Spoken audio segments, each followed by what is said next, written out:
get rid of chain migration and the visa lottery program. They come in because one guy gets in, then you bring the whole family.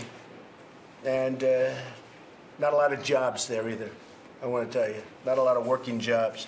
All right, just yesterday, President Trump doubling down on his calls to end chain migration. Our next guest, who is the son of an immigrant, agrees. In a new op-ed on FoxNews.com, Steve Cortes writes, quote, our president's misbegotten policies must be reformed to select immigrants based on merit rather than family ties. Joining us right now to discuss this is Fox News contributor and former Trump Hispanic Advisory Council member Steve Cortes. Steve, the naysayers would say we're about keeping families together when they come here. What do you say?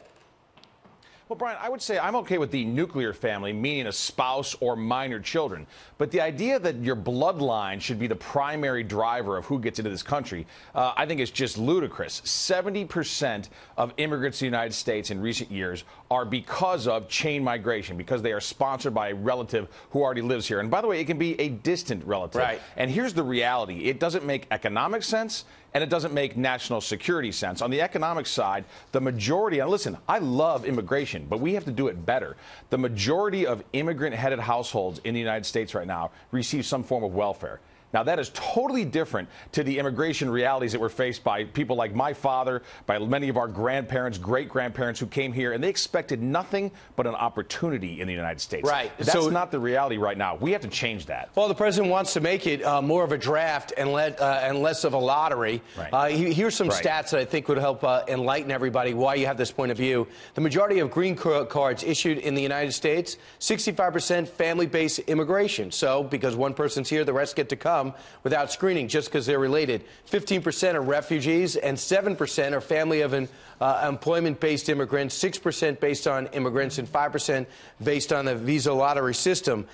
Overall, last year, in terms of immigrants, in 2016, 804,000 came here through chain. In 2015, that was 678. So this is trending in the wrong direction. Right. I sense that Democrats, to a degree, agree, and there might be something being done behind the scenes for some massive immigration reform. Is that what you're hearing?